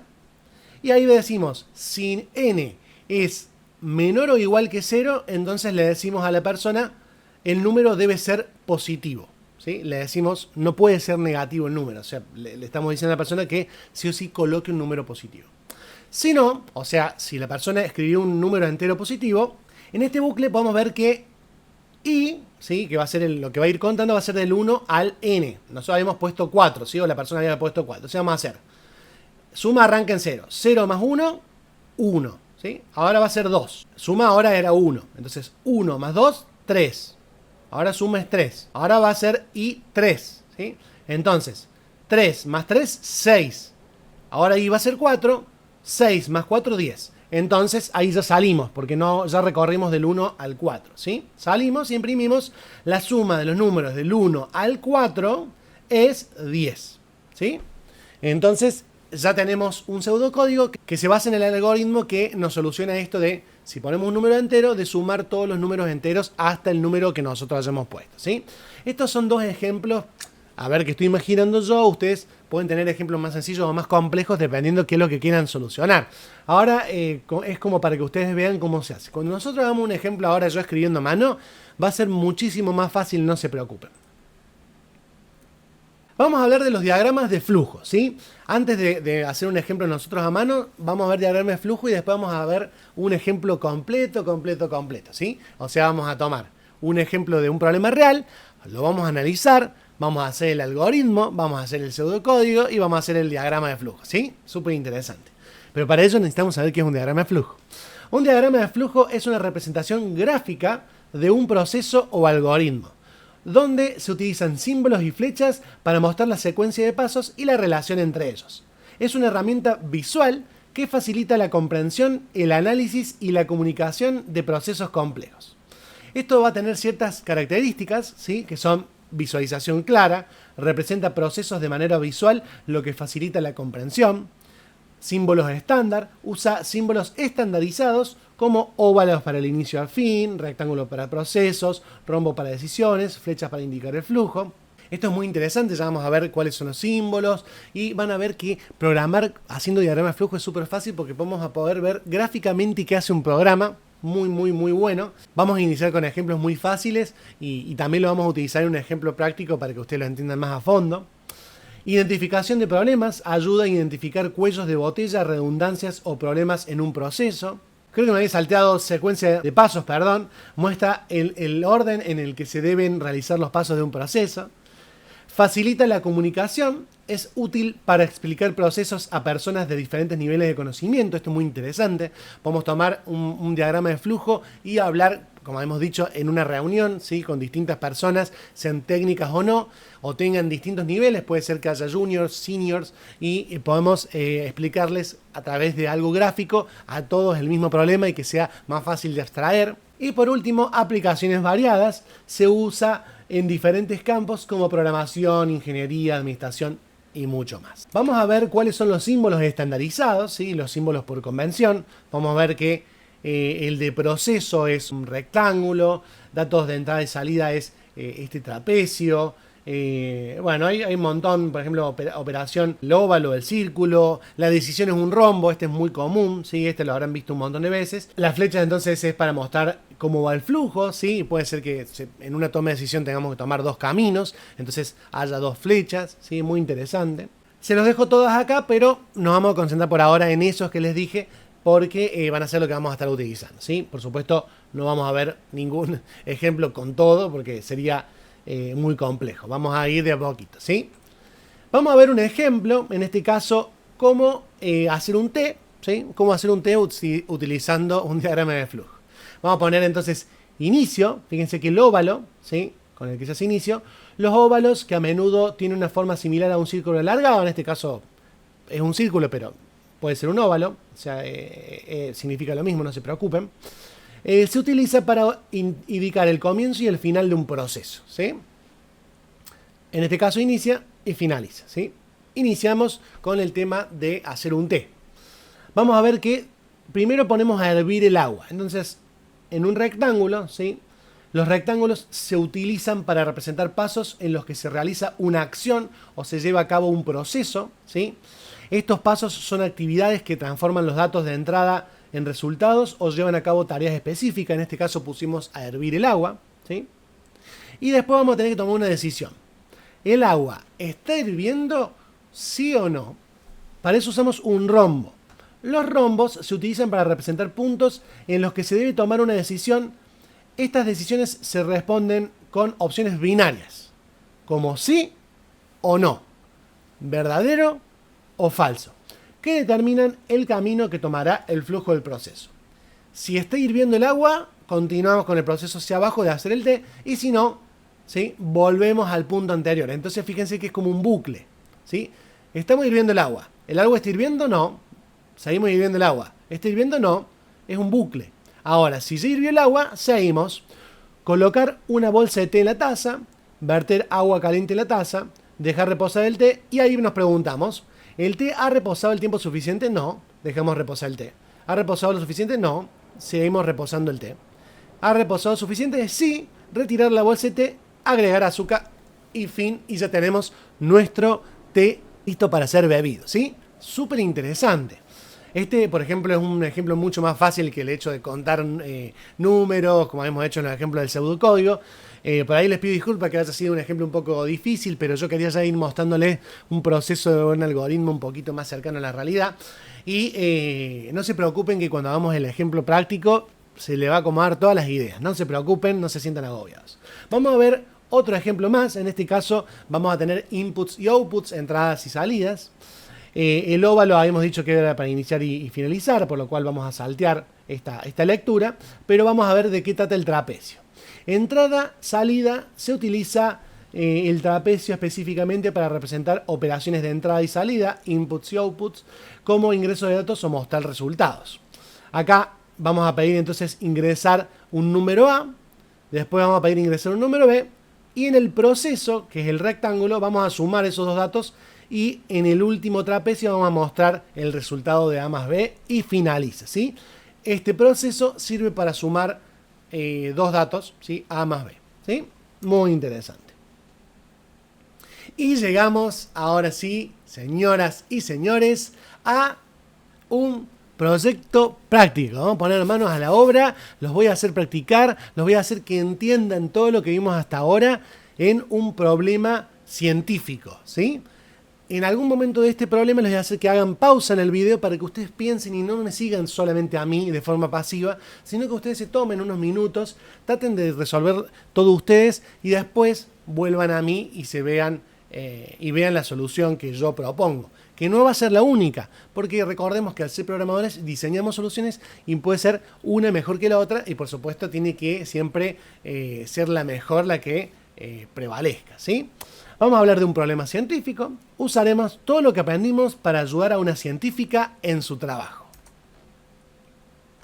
Bien, vamos con la situación. Sara está investigando cómo la temperatura influye en la velocidad de una reacción química específica. Para ello, trabaja en un laboratorio donde se comparan datos de temperaturas en distintas unidades. Dado que los datos llegan en grados Fahrenheit desde Estados Unidos, Sara necesita convertirlos en grados Celsius para poder utilizarlos en sus experimentos, ¿sí? Acá tenemos la problemática y vamos a analizarla un poquito. Bueno, buenísimo. Ahora tenemos la situación, ¿sí? Ahora lo que yo les voy a pedir es que pongan pausa, ¿sí? Y traten de ustedes mismos, ¿sí? Poner estos 6 puntos. Primero, definir bien la problemática, ¿sí? ¿Cuál es el problema que tiene Sara sacando todos los detalles? O sea, ¿es importante que viene de Estados Unidos o no? ¿Es importante, por ejemplo, que la reacción química, sí o no? Entonces, definan bien cuál es el problema que tenemos que solucionar. 2. Objetivo claro, ¿sí? ¿Cuál es el objetivo nuestro en esta situación? ¿Qué tenemos que hacer nosotros? ¿Cuál es nuestro objetivo? 3. Requisitos y limitaciones que vamos a tener, ¿sí? Los requisitos y limitaciones que vamos a tener o que tiene Sara, ¿sí? 4. Si hay algún problema subyacente, ¿sí? Esta problemática que tiene Sara, ¿es porque hay un problema subyacente que se puede solucionar o nosotros estamos realmente en el momento que hay que solucionarlo, ¿sí? De todas formas, de una forma u otra, vamos a solucionarlo, no se preocupen. Después, soluciones alternativas, ¿sí? ¿Qué soluciones alternativas hay con respecto a esta problemática, ¿sí? ¿Hay alguna solución alternativa antes que ponernos a codear o la nuestra es la más eficiente? Y por último, los criterios de éxito, ¿sí? ¿Qué es lo que nosotros vamos a tener en cuenta para sentir que ha sido exitoso el proceso que hemos hecho y está solucionado el problema con lo que hayamos ofrecido, ¿sí? Bueno, pongan pausa, traten de hacerlos ustedes y si no, en la próxima diapositiva ya les muestro una solución que hice yo. Bien, identificar y comprender el problema. Sara necesita convertir datos de temperatura de grados Fahrenheit a grados Celsius para realizar sus experimentos, ¿sí? Ese es el problema principal. La conversión es necesaria para alinear los datos con los otros resultados que ya están en grados Celsius. ¿Entiende? La problemática es clara. No importa si es Estados Unidos, si está haciendo química, todo eso no importa. Sacamos toda la información no relevante, la sacamos. Lo que nosotros tenemos que hacer es convertir grados Fahrenheit a Celsius, ¿sí? 2. Establecer objetivos claros. El objetivo principal es convertir con precisión los datos de grados Fahrenheit a grados Celsius y automatizar este proceso para manejar grandes volúmenes de datos de manera eficiente, ¿sí? Por supuesto, nosotros en el ejemplo que vamos a hacer después en pseudocódigo y todo, lo vamos a hacer más sencillito, ¿sí? No vamos a hacer un super algoritmo, vamos a hacer algo un poquito más manual, pero digamos, eventualmente si se pudiera automatizar todo esto sería mucho más eficiente, claro. 3. Identificar requisitos y restricciones. Se requiere precisión en la conversión, automatización del proceso para grandes conjuntos de datos y la compatibilidad con los formatos de análisis existentes. Las restricciones incluyen en formato de datos y el tiempo disponible para el análisis, ¿sí? Esto por ahora lo hice un poquito más florido como para que tenga más sentido, más lindo. La verdad que nosotros no tenemos muchas restricciones reales de nuestro lado, ¿no? Entonces, bueno, ahí es un poquito más artístico, ¿no? Ahí lo puse como si nosotros estuviéramos metidos trabajando con ciencia, ¿no? Analizar los problemas subyacentes, ¿sí? El problema surge porque los datos se registran en una unidad diferente a la utilizada en el análisis experimental, requiriendo una conversión para mantener la coherencia en los resultados, ¿sí? Ese es el problema y la causa subyacente. La verdad que nosotros no podemos hacer nada del tema de la unidad, por lo cual no vamos a poder una solución que no sea esa. Así que ahí llegamos al tema de explorar las soluciones alternativas. ¿Qué soluciones alternativas puse yo? Las soluciones posibles incluyen realizar conversiones manualmente, usar herramientas de hoja de cálculo como Excel, escribir un script para automatizar el proceso o utilizar software especializado en análisis de datos, ¿sí? Yo puse algunas soluciones que podían ser para poder solucionar esto justamente. Establecer criterios de éxito. El éxito se mide con la precisión de la conversión, la eficacia en el manejo de grandes volúmenes de datos, la correcta integración de los datos convertidos con los resultados experimentales y la facilidad de uso del método elegido, ¿sí? O sea, si nuestro método convierte de forma correcta y es fácil y rápido, es un éxito, ¿sí? En este caso, fíjense que en todos los puntos yo agregué el hecho de poder automatizar y hacer grandes volúmenes de datos, porque yo me estoy metiendo un poquito en el papel de solucionar algo a una científica, ¿no? Pero por supuesto no vamos a llegar a ese punto, pero yo lo sumé y, digamos, y estaría bien si ustedes sumaron alguna cuestión así, como metiéndose en el papel de, si estoy trabajando con un equipo de científicos, si ustedes se metieron en el papel y sumaron más características, está bien, está correcto como ejemplo, ¿sí? Y tal cual acá dice, vamos a seguir en el editor de código. Yo en este caso voy a usar Visual Studio Code, ¿sí? Ustedes pueden usar el que ustedes quieran, porque no vamos a hacer realmente código, pero les quiero mostrar un poquito cómo haríamos. Vamos a tomar el problema, vamos a hacer un algoritmo, después vamos a hacer un pseudocódigo, ¿sí? Y después vamos a ver si hacemos un diagrama de flujo usando una herramienta que se llama Miro. Pero por ahora vamos a Visual Studio Code. Bien, estamos en Visual Studio Code y vamos a empezar haciendo entonces un archivo, va a ser un TXT, ¿sí? Vamos a poner entonces conversión, ¿sí? O experimento, vamos a poner experimentos.txt, ¿sí? Y acá vamos a escribir un poquito la problemática, entonces problemática, dos puntos, me voy a copiar un poquito, vamos a pegar acá, voy a poner un par de enters, ¿sí? Ahí está, perfecto. Vamos a ir poniendo entonces algunos títulos para que sea más fácil. Vamos a poner así. Vamos a poner problemática a resolver. Los puntos. Y vamos a copiar esto así. Y esto así. ¿Sí? Ahí está un poquito más claro. Vamos a copiarnos un poquito esto. Y ahora lo que vamos a hacer va a ser el algoritmo para poder solucionar esto. ¿Sí? Recuerden que el algoritmo es una serie de pasos para poder solucionar un problema, ¿sí? O llegar a cierto objetivo. Nada más que eso, ¿sí? Simplemente eso es un algoritmo. Así que vamos a hacer una serie de pasos para solucionar este problema de Sara, ¿sí? Bien. Lo que queremos hacer como base, ¿sí? O vamos a poner de hecho uno más acá. Va a ser abstracción, ¿sí? Lo que queremos realmente lograr, ¿sí? Vamos a poner abstracción para que sea un poquito más fácil de entender. Lo que queremos lograr es del dato Fahrenheit vayamos a Celsius, ¿sí? Esta es realmente la verdadera abstracción. Esta es la verdadera abstracción, ¿sí? Ahora vamos a hacer un algoritmo que pueda solucionar ese problema, ¿sí? El algoritmo, ¿cuál sería? Sería, en este momento, ustedes le pueden poner pausa al video y tratar de hacer el algoritmo con lo que han aprendido hasta este momento en el video. Pongan pausa y traten de hacerlo por sus medios. 1, ¿sí? Entrada del dato, ¿sí? Vamos a pedir, o podemos decir que vamos a recibir, ¿sí? Vamos a hablar como si fuera desde el punto de vista del programa. Recibir la temperatura en grados Fahrenheit que necesita ser convertida. 2, conversión del dato, ¿sí? Aplicar la fórmula para convertir el dato ingresado a Celsius. Y 3, mostrar resultado, mostrar la temperatura convertida en grados Celsius, ¿sí? Perfecto. Acá tenemos un algoritmo muy claro, ¿sí? Entrada de dato, conversión, mostrar el resultado, ¿sí? Un algoritmo súper claro. Ahora vamos a hacer el pseudocódigo, ¿sí? De este algoritmo. Ahora le pueden poner pausa y tratar de hacer el pseudocódigo con lo que han aprendido hasta ahora en el video. Si no les sale o quieren saber el resultado, a partir de ahora van a poder ver. Vamos a hacer el pseudocódigo. Vamos a poner inicio, ¿sí? Así respetamos un poquito como venimos haciendo. Vamos a poner una tabulación, ¿sí? Que es con el que está arriba del bloc mayús, ¿sí? Hacemos una tabulación para poder tener lo que debe ser indentación, ¿sí? Y que sea fácil de leer. No vamos a copiar algunos pasos. Vamos a poner algún símbolo así, o podemos poner 2 barras. 2 barras es como se comenta en JavaScript, o así es como se comenta en Python, como para nosotros saber que va a ser un comentario y eso no va a ser parte del código, y nos vamos a copiar esto, ¿sí? Vamos a copiar, por ejemplo, vamos a copiar esta parte. Esto va a ser un comentario, esto no es parte del pseudocódigo, ¿sí? Pero es como para tener referencias, ¿sí? Y ahora abajo sí va a ser parte del pseudocódigo. Vamos a poner leer temperatura Fahrenheit, ¿sí? De esta forma. Paso 2. Vamos a aplicar la fórmula de esta forma, ¿sí? Entonces ponemos temperatura Celsius igual temperatura Fahrenheit, ¿sí? Menos 32.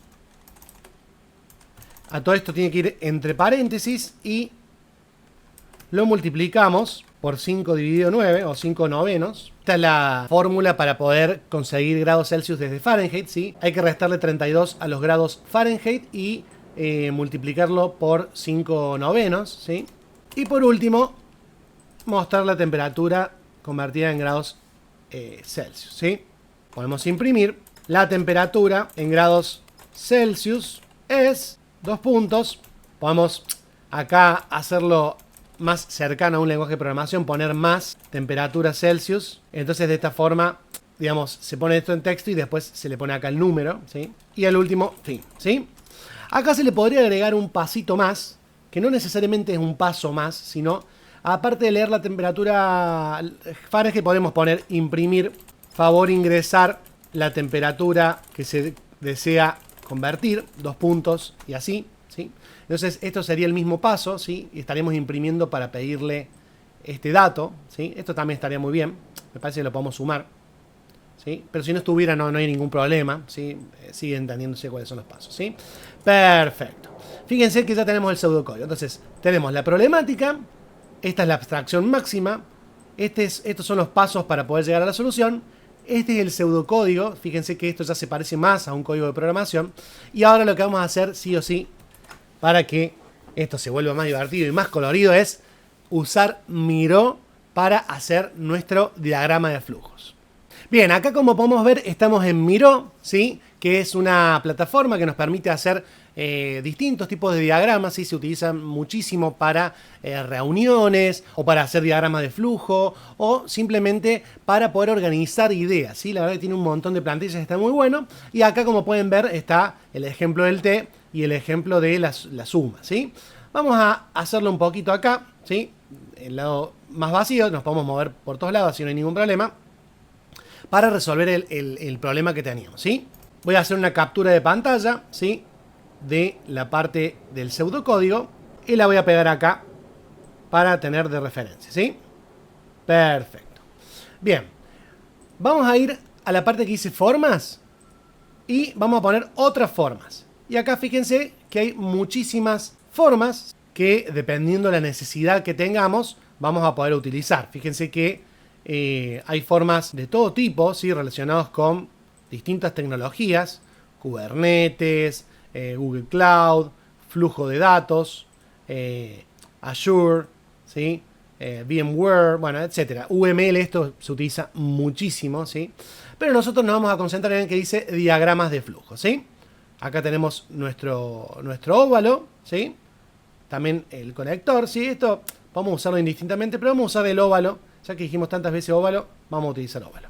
Vamos a poner inicio y ahí está, ¿sí? Perfecto. Primero iniciamos. Entonces. ¿Qué vamos a necesitar? Que nos ingresen la temperatura en grados Fahrenheit. Recuerden que para poder pedir un dato, o sea, un ingreso de datos, vamos a utilizar el trapecio. Fíjense que si yo lo pongo encima ya dice datos. Vamos a ponerlo acá. Y a este trapecio le voy a poner un color celeste, ¿sí? Y lo voy a unir con una flechita. Porque el flujo va hacia allá. Vamos a acercar un poquito. Y acá vamos a poner entonces favor ingresar la temperatura en grados Fahrenheit. Lo siguiente va a ser hacer un proceso. O sea, vamos a usar el rectángulo, ¿sí? Yo el rectángulo lo quiero en amarillo. Vamos a poner a la misma altura, fíjense que me ayuda. Vamos a poner una flechita. Y acá vamos a poner entonces temperatura. Vamos a ponerlo más cortito. Temp Celsius igual a temp Fahrenheit. Todo esto va entre paréntesis, menos 32. Y todo esto va a ir multiplicado por 5 novenos, ¿sí? Acá sí nos queda un poquito. Podemos hacerlo más ancho, ¿sí? No hay ningún problema. Fíjense que se ajusta automáticamente. Está muy bueno, miro. Vamos a ponerlo así. ¿Sí? Perfecto. Quizás lo podemos poner de esta forma. Perfecto. Y el último paso es, como hemos dicho, imprimir. Entonces, para imprimir vamos a utilizar otra vez el trapecio, ¿sí? Vamos a ponerlo acá. quiero volver a poner celeste. Y acá vamos a poner la temperatura en grados Celsius. Es 2 puntos temp Celsius. ¿Sí? Lo habíamos puesto así. Esto también se puede poner más ancho, no hay ningún problema. Si lo quisieran hacer así, no habría ningún problema. ¿Sí? Acá vamos a poner una flechita. Y vamos a cerrar el proceso con otro de estos. Con otra flechita. Damos fin. Y acá tenemos, como podemos ver, nuestro diagrama de flujo, ¿sí? Al lado del pseudocódigo, ¿sí? Entonces, en el inicio vamos a estar pidiendo los grados Fahrenheit, ¿sí? Lo vamos a asignar a temperatura Fahrenheit, ¿sí? Y en el proceso, ¿sí? Vamos a estar aplicando la fórmula y finalmente mostramos cuáles serían los grados, ¿sí? Vamos a hacerlo igual de ancho para que quede más lindo. Perfecto. Y fíjense que ahí tenemos todo, ¿sí? Muy interesante. Imprimimos y finaliza. Y acá tenemos la solución que vamos a ofrecer. Por supuesto lo podemos hacer más complejo. Podemos hacer con un rombo el hecho de que haga un bucle hasta que diga que quiere salir del programa. Entonces diría, ¿quiere salir del programa? No. Bueno, vuelve a pedir el dato, vuelve a convertirlo. ¿Quiere salir del programa? No. Vuelve. Bueno, ¿sí? Una vez que nosotros queremos salir del programa y tocamos salir del programa, recién ahí haría fin. Podríamos hacerlo muchísimo más complejo. Podríamos decir, no, me pasas un Excel y yo te convierto todo el Excel a Celsius, también podría ser. O sea, las soluciones pueden ser, por supuesto, más complejas, pero como estamos haciendo un ejemplo sencillo entre nosotros para que ustedes entiendan todo, este me parece un gran ejemplo, ¿sí? ¿Se están divirtiendo? ¿Le están pasando bien?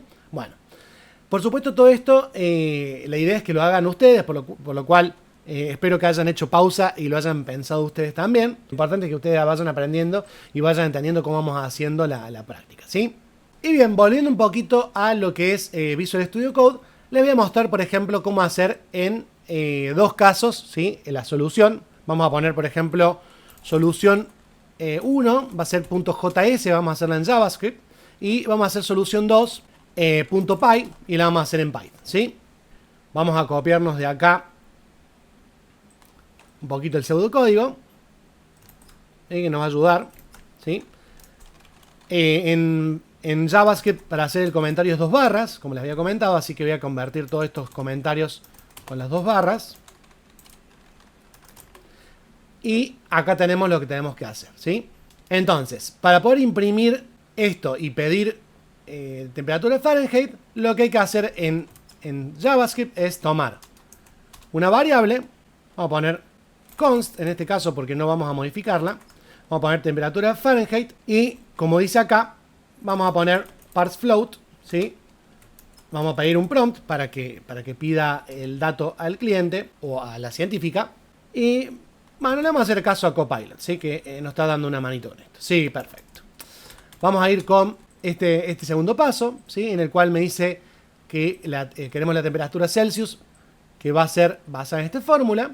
Vamos a hacerlo. Vamos a poner const, ¿sí? Temperatura Celsius. Y acá me dice la fórmula que tenemos abajo. Perfecto. Y finalmente hay que imprimir la muestra, ¿sí? ¿Cómo se hace esto? Ponemos un console log. Y acá, como dice Copilot, fíjense que nos dio una mano, ¿sí? Voy a desactivar Copilot para el curso, así que me está dando una manito. Pero bueno, como esto es medio sencillo, no hay ningún problema que lo usemos, ¿sí? Y básicamente acá tenemos la solución para JavaScript. Por lo cual, como podemos ver, acá le estamos pidiendo el dato al cliente, que nos va a venir originalmente en texto, por eso usamos el parseFloat para que nos dé en decimales. A estos decimales le restamos 32, lo multiplicamos por este dato y nos da los Celsius. Y el console log va a ser para mostrarlo en consola, ¿sí? Vamos a hacer lo mismo para Python. Vamos a copiarnos el pseudocódigo. Y van a ver que, va a ser muy parecido. En este caso, sí sirve el numeral para los comentarios. Así que bueno, vamos a hacer esto. También necesitamos convertir a float temperatura Fahrenheit. Entonces vamos a poner float de input. Y acá vamos a poner, como dice acá, ingrese la temperatura en grados Fahrenheit, ¿sí? Acá, básicamente, esto que escribimos como pseudocódigo funciona en Python, así que esto está bien escrito para Python. Así que fíjense que el pseudocódigo era tan parecido que nos solucionó directamente. Y lo que es imprimir, vamos a hacer un print. Como dice acá, la temperatura en grados Celsius es, y entre llaves, lo que dijimos acá, ¿sí? Fíjense que en Python y JavaScript es muy, muy parecido, ¿sí? Si queremos probar esto, podemos utilizar un profile. Vamos a poner new profile. Vamos a crearnos Python, basado en Python, ¿sí? Bueno, en este momento está teniendo un problema Visual Studio Code. De hecho, me lo han reportado ustedes en el video. En realidad, para poder ver este ejemplo y no complicarnos mucho, vamos a ir a extensiones y voy a instalar la extensión de Python, ¿sí? Que nos permita poder ejecutar esto, ¿sí? Como podemos ver acá, me está reclamando que tiene unas sangrías. No me había dado cuenta. Vamos a ponerlo así. Y ahí está, perfecto, sí. Y como pueden ver, ahora me voy a mover. Como pueden ver acá, fíjense que dice run Python file. Esto recién no aparecía. Y si hago así, fíjense, dice ingrese a temperaturas en grados Fahrenheit. Vamos a poner 100. Enter. Y me dice la temperatura en grados Celsius es de 37 grados, ¿sí? Y ahí se termina. Si yo quiero otro, tengo que volver a poner, ¿sí? Ahí vamos a poner, por ejemplo, 80 y es de 26 grados, ¿sí? Perfecto. Bueno, esto ha sido todo en este problema. Como podemos ver, fuimos desde el problema en sí mismo, lo abstrajimos, hicimos el algoritmo, hicimos el pseudocódigo, hicimos acá el miró con el diagrama de flujo y finalmente hicimos la solución en JavaScript y en Python, ¿sí? La verdad que muy interesante, ¿sí? Muy interesante cómo hicimos esta solución. Espero que ustedes hayan llegado a algo similar, ¿sí? Espero que hayan puesto pausa y hayan hecho el trabajo por ustedes mismos. Pero bueno, la idea, por supuesto, es que practiquemos juntos y ustedes vayan entendiendo cómo se hace paso a paso. Fíjense que antes de hacer el código, antes de hacer este código, que fíjense que surgió. El código este que hicimos surgió de todo lo que hicimos antes. Entonces fíjense que cómo pensamos tanto, cómo analizamos, cómo entendimos todo, que el código vino finalmente como una respuesta a todo el pensamiento lógico de programación que hicimos antes. Entonces, si ustedes se fijaron, ahora sí, ustedes teniendo toda esta lógica de programación, el código les va a salir solo, van a saber qué codear. Y esto es fundamental y muy importante. Yo estoy muy contento de todo lo que hemos logrado y creo que esto ha sido más que suficiente para este curso. Así que me voy despidiendo con este hermoso código que hicimos juntos en JavaScript, en Python. La verdad que todo esto ha sido muy lindo que lo hayamos hecho juntos. Estoy muy contento de todo lo que hemos logrado, todo lo que hemos aprendido. Y nos vemos en el siguiente curso de Sergi Code, donde seguramente estaremos viendo un montón de cosas lindas también. Pero antes de irse, les voy a mostrar una última cosita. Suscribirse.txt. Y lo que le voy a pedir, por favor, a todos es que se suscriban a mi canal, le den like al video y me dejen un comentario. ¿Por qué? Porque me ayuda a que el algoritmo de YouTube me recomiende y mi canal llegue a más personas, ¿sí? Entonces les pido el favor, suscríbanse, denle like al video, hagan un comentario, aunque sea chiquitito, que siempre me ayuda un montón. Y por supuesto, esto me va a ayudar a seguir creciendo y a llegar a muchísimas personas. Todo este material que estuvimos viendo ahora lo voy a dejar en los comentarios y en la descripción para que ustedes se lo puedan bajar, ¿sí? Muchísimas gracias por haberme acompañado hasta acá y nos vemos en el siguiente curso. ¡Chao!